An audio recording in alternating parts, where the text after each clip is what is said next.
Before we start the video, I'd like to thank some of my sources. Although I never quoted them directly, I did use them to help me understand the topic better.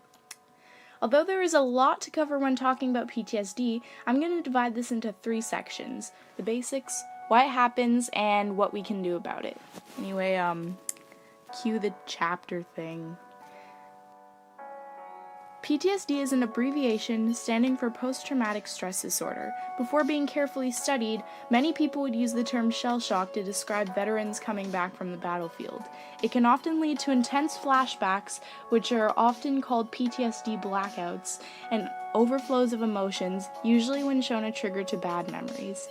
PTSD is considered a part of SMI, which is serious mental illness, along with other disorders like major depression, bipolar disorder, borderline personality disorder, panic disorder, schizophrenia, and obsessive compulsive disorder.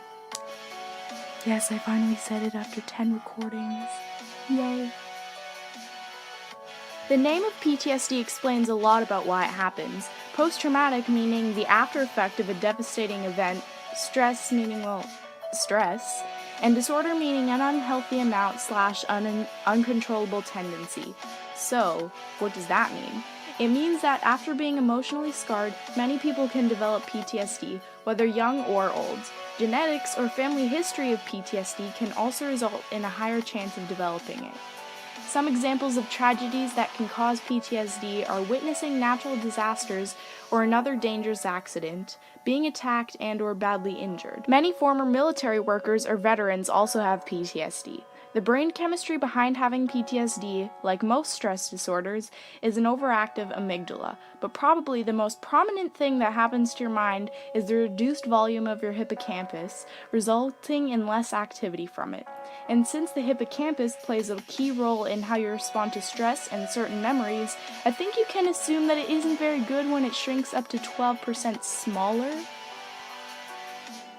If you came here to learn about helping a loved one with PTSD, then you are in the right place. Some people with post-traumatic stress disorder often think that what happened was their fault, which is almost never the case, and it's good to remind them of that.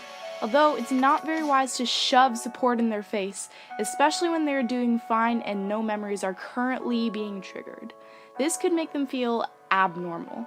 But they still need to know that they are loved, so try to find a good balance, and you will hopefully see a positive difference.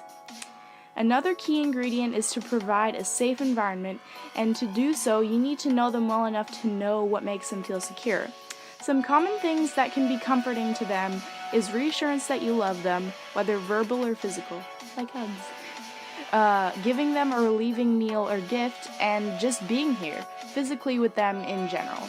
Keep in mind that no one is the same, and not everyone feels protected in the same ways. If you feel that something else would make them feel better instead, go for it. Remember that checks are important too. Some people don't exactly know what their friend might see as serene, so asking things like, "Is there anything I can do?" or "How do you feel right now?" is a great strategy too. Sometimes they are in too much fear or shock to have a certain tone of voice that expresses their emotions properly.